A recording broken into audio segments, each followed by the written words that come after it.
What is going on, Lane Outdoor viewers? Today we are going to be doing some trapping, and you might be asking yourself, Lane, there's not a lot of things that you can trap at this time of year, being October 20th. Well, in Indiana right now, you can trap coyotes, and that's exactly what we're going to do.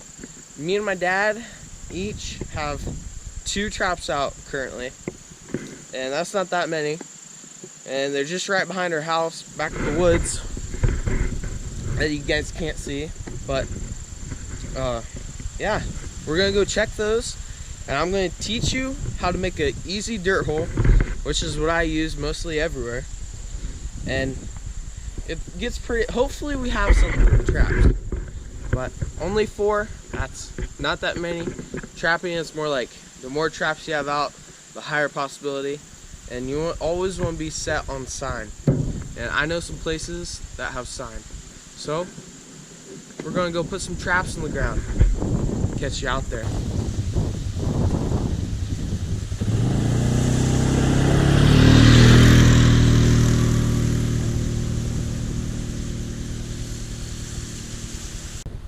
Well guys, we made it back to the woods, as you can tell over here. But see if you can spot. Oh, there it is. That's where my trap is. So right there is the pan of it. There's your little bait hole. Then they say for some reason that like old charred wood is great as backing, which makes the coyotes work the set because they want to be able to look down the hole and get whatever's in the hole. So they're going to work around because they don't want to step on that dirt clods and everything. They're going to come over here and work it from this way, and they won't come from the back, so that'll make them step right where your trap is. And they like taking the easy way out, so they like to get close and see before they start working it. So they're going to come in, they're going to put their paw right there, so they can look down in it. But yeah, this is a great spot. We've caught them here in the years past, and that's part of the reason I know that. Sorry for all the wind, but we have a field edge coming through right here and a field edge coming through right here. Then there is a little retaining ditch kind of thing along that cornfield, which they're going to come from the woods over there along this, and they're going to shoot over here into this corner right where I have a trap. And they're going to also work this field edge. Coyotes are pretty easy to predict their travel pathways, and once you find their travel pathways, trapping them gets a lot easier, which gets fun. But at the beginning, it's a lot of work, but you just gotta kind of enjoy the grind and getting out and loving being out in nature every day, because you do gotta check them every day. So guys, I just made it back to the other side of the woods. We came from over there, and over here to where my dad's trap is, and something actually messed with it. If you can tell, there's a pan cover, and you can obviously see the pan right there, which is not supposed to be like that. You're supposed to have the pan covered up. That's how it was. So, see if we can find any tracks.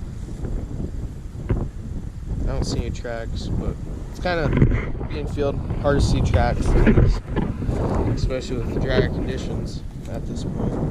You know, it's not super dry, but yeah, this is a good example of probably a fox working the set. We've had foxes are pretty smart. I have a trap down there. That's why I keep looking over there to see if I see anything bouncing around. Whenever you're trapping, every day is kind of Christmas. You don't know what you're gonna get. You don't know if you're gonna get anything. You don't know if what you do get is good. But what my dad told me was that coyotes actually eat grasshoppers. And if you can tell, there's 1,000,002 grasshoppers over here. So That's good. But I knew coyotes eat mice, rabbits, squirrels if they can get them probably. Birds, eat about everything. I didn't know they'd eat grasshoppers though. That's something new I learned this year. Which, when you're trapping, here's a game trail, probably a coon. When you're trapping, you're always learning new things, learn how to catch the animal, and learn how to change and better yourself so you can catch the animal. But, yeah, I just walked over here to get you out of the wind. This is another great travel corridor. They're coming off the woods over there to the woods right here and running this all the way down. And I have a trap on the other side of the four-wheeler, about 50 yards down, and Dad has a trap in between me and the four-wheeler that the fox messes with. I'm going to text him in a little bit, tell him that a fox got here. Oh, sorry. I'm going to text him in a little bit, tell him the fox was here, mess with the set. I'm sure he'll love that. That's sarcasm. And yeah, but while you're trapping, landowners love it because you're taking the varmints and nuisance off their land and making the land better. Trapping's a good way to manage your land, and it also gets you a bunch of permission to deer hunt, which around here it's pretty hard to get permission. So while you're trapping, you can be scouting for your deer hunting, which I like, and I want to do more deer hunting this year. Okay guys, sorry for the wind, but I'll try to block it. So you come along this ties into, it goes on forever, but there's a creek that way, like a mile that way. So they run these power lines, and they keep going that way too. Look right here. You see that? That's a dirt hole, a coyote's dirt hole. Oh, and there's a cat. Yep. It's a good spot. Coyotes will eat cats too. So if you like live in the city and your cat goes missing, a coyote could eat it. That's why I've got to take care of these suckers. I'm just looking for more. But that's, oh, coyote or fox poop. Kinda thinking fox, just by how tiny it is. Then you're thinking coyotes are the same size as like a dog. Kinda are, but their prints and their poop is smaller than like a 60-pound dog.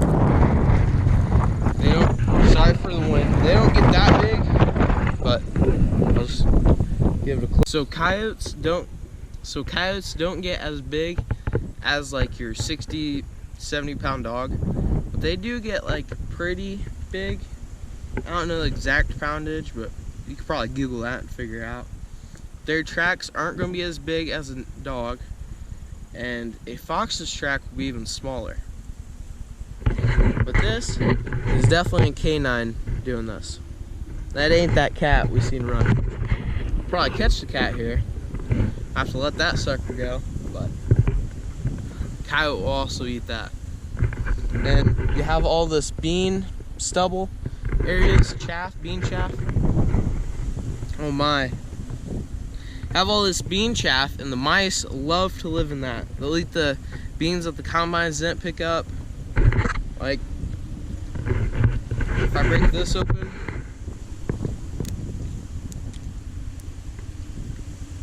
bean. They'll eat that, and the coyotes will eat the grasshoppers. But this thing's making weird noises. I don't know if you can hear that. But I'm gonna put my set upwind so that the wind will carry the scent down if the coyote's running that side, and the natural wind is west to east here. So I'm probably gonna put it over here, or maybe even over here, and I'll have these two that'll help draw the coyote in for attention. Probably put one here and one down there at that one, and that'll be good. Yeah, I'm gonna show you how to make these, because if you are getting into trapping, It's super simple and a lot of fun. So here we go. So here we go. I got my green thing for my knees since that happened. And I'm gonna use this grass as backing. That better.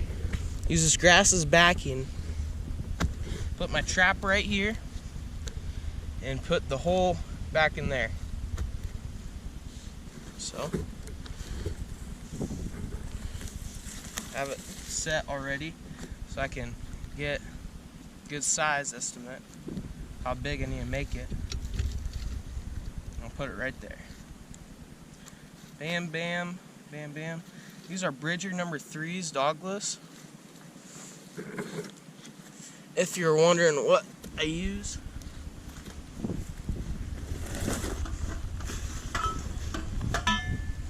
But my favorite are MB 550s.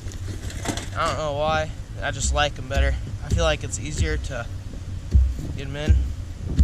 But yeah, I'll go ahead and get this dug and planted, and I'll show you the next step.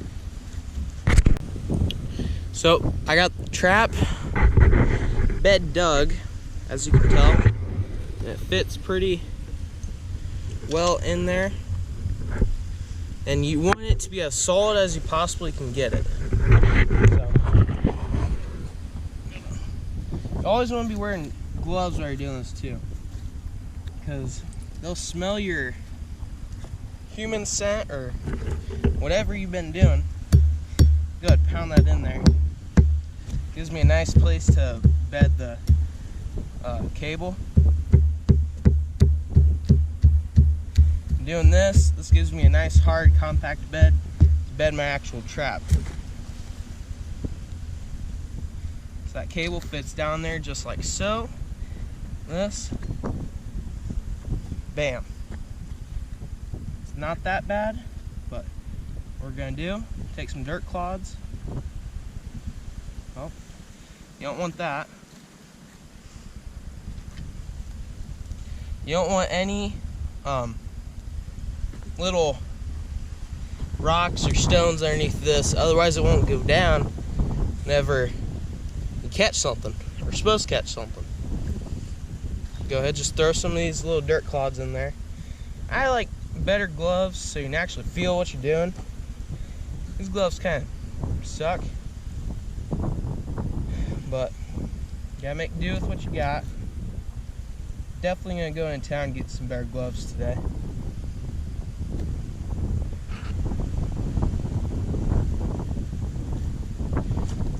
So I'm just gonna get this bedded nice and tight, just from the dirt that I dug up out of here. Then I'll get back to you with the next step. So now I have the trap bedded pretty well.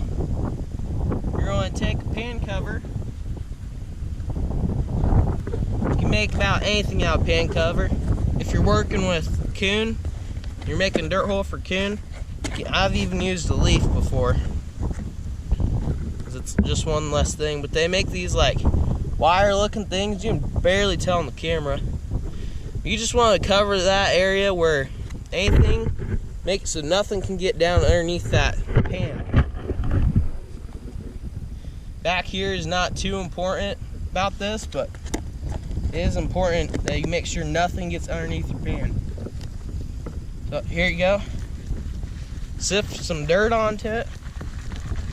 It's just the dirt that I dug up from here.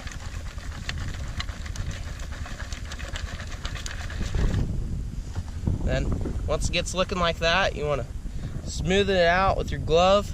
Take your hand out of your glove slightly, so you're just like brushing it on. And that's looking pretty good. And I know my pan is right here, so I'm going to put my dirt hole about 6 to 9 inches up. Then I have a dirt hole punch, one of these things.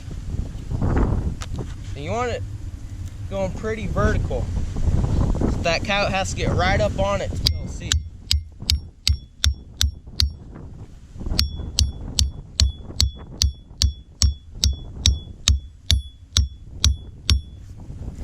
Okay, you give it a little shake. A little bit of twist. Pound it.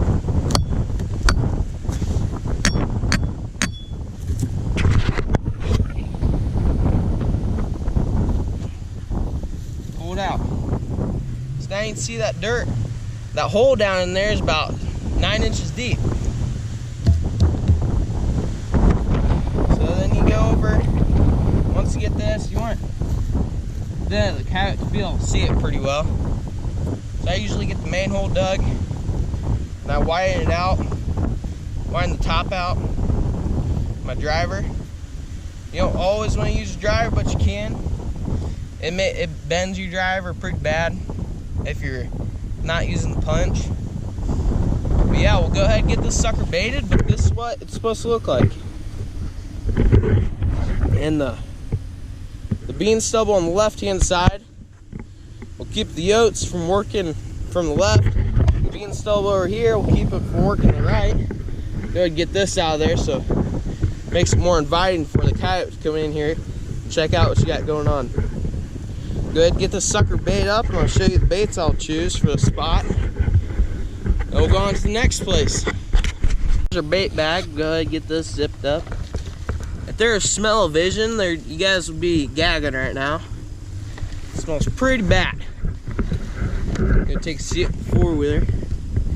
But we'll use some red fox urine. That'll get them in. This is our little scoop to get the bait out. There's a fork inside of there. I don't really want to touch that right now. And for our bait, let's pick, Widowmaker. I like that stuff a lot.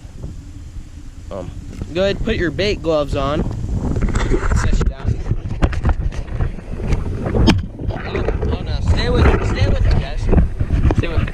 So the reason for your bait gloves are because if you don't use your bait gloves, your hands will be smelling like that bait for the rest of the week. And that's not good.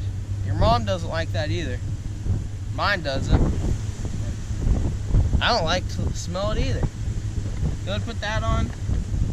We'll get some. Ooh, Dad got some new bait and lure for us.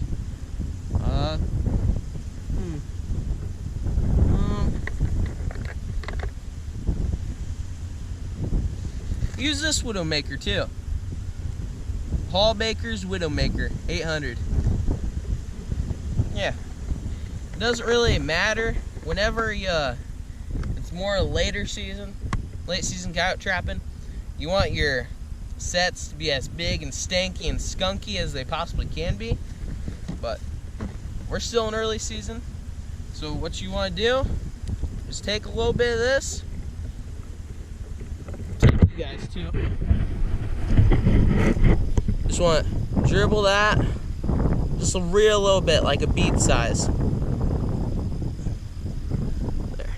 Put that on that grass up top, then it'll drip down in to the bait hole. Go ahead and put that stuff back on. Don't want to get that everywhere. Leave that sit there. Then we'll take our Widowmaker, other Widowmaker, Mark June's Widowmaker, as our bait. Take the bait fork, right here. Let's stick that in there. Move it up here.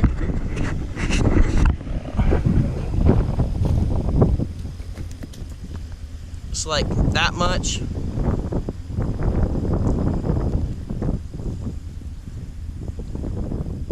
Like to get the stink on the outside of it, but I like to put the bait all the way down. So I rub it off on here and push it all the way down.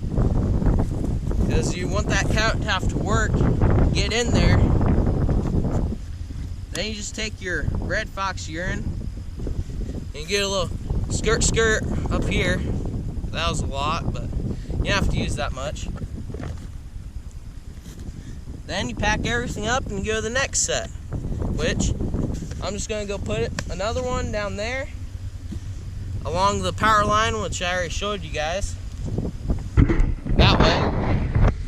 And there's a tree over there I'm gonna go put one at and call it good. Oh no. Lost the fork. Nope. What you don't want to do is shove the fork all the way down in there. Now I have to figure out a way to get that out. Alright, I'll catch you on the next set.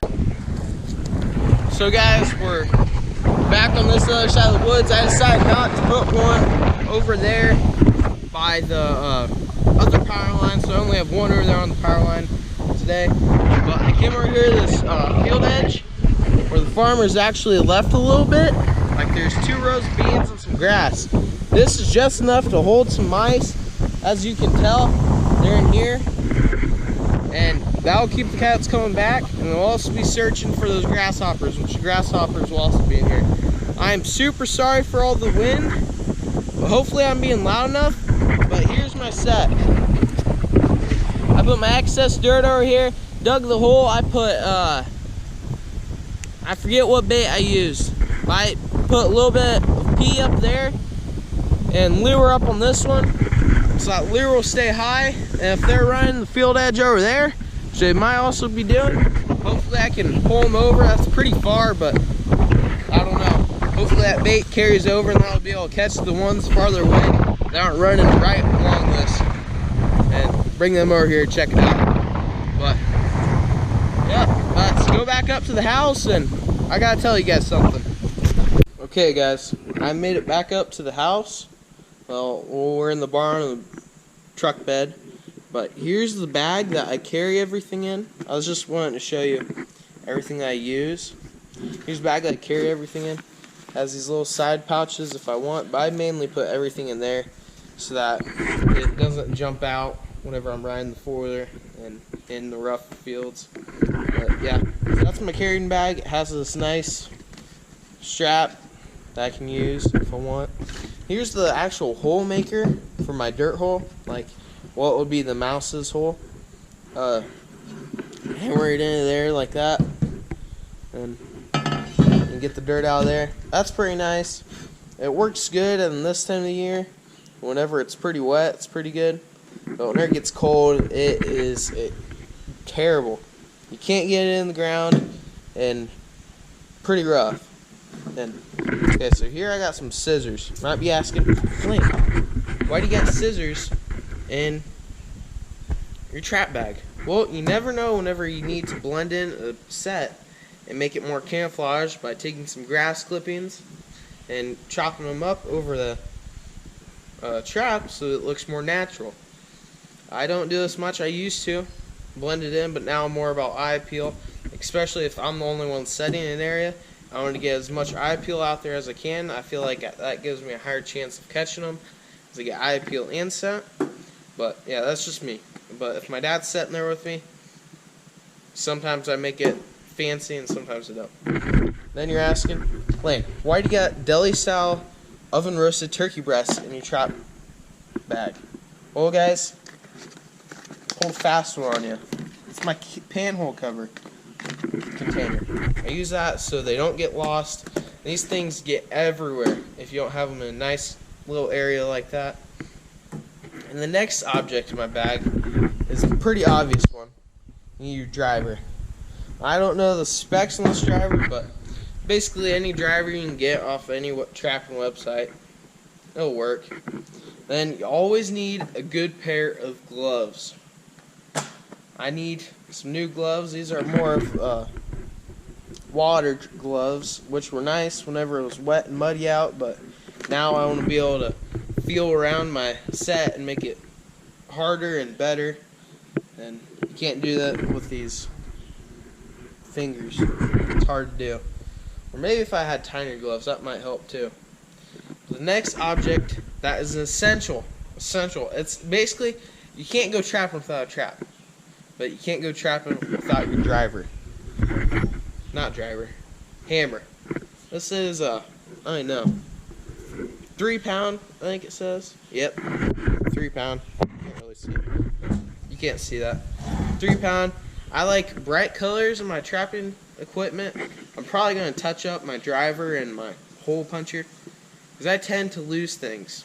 If Dad's watching this, he knows I've lost probably 5 drivers over the years. Not the proudest moments, but stuff happens, I guess. And along with my knee stitch, you guys, most of you know, I got hurt, and I'll have a video coming out soon on that too, if I don't put it out before this one. My knees got hurt and everything, so I need this good cushion. I used to have a thin one, like what somebody would use for deer hunting, but I got this one. It's better on my knees, and because knees are pretty sensitive to the hard ground, and I'm still getting used to them. Another thing you must have in your trap bag is a sifter. It's really, really hard if you're working wet ground. Just trying to set in wet ground. You don't have a sifter. Really hard. But so sifter, knee thing. This is just for me. Helps keep your jeans nice, which your parents might like, and or you. Helps keep your clothes nice. You need your hammer, your gloves, and driver. Then pan covers, the hole punch, and the scissors. But one other thing that can be super helpful is wax dirt, peat moss, or coveralls. Right here I got some wax dirt, if I can get this open for you. This is basically if you can't find any good dirt around you, or good nice dirt to make your set pretty, you got this. It's super helpful, super fine. I think me and my dad started peat moss, which whenever it gets wet, when living in Indiana it gets wet a lot. It's wet and we got freezing and thawing going on all the time. In the winter, which is when our trapping season is, it gets pretty hard to have working sets because that peat moss would soak up the water and get nasty. Then it would freeze and it was just a pain. Wax dirt is pretty good. Actually sheds the water. You can look up any video on how to make wax dirt, and there's a good one. But then the traps I'm using, MB 550s and Bridger Douglas number 3s. We have a 3-bucket system on the back of here, so then I can put my wax dirt, my bait bag, my traps in here. And I also have cover holes. I think that's how you say it. I'd open this. It's kind of just like seed husks.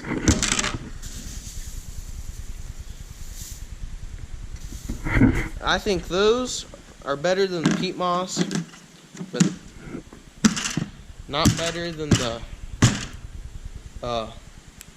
wax dirt.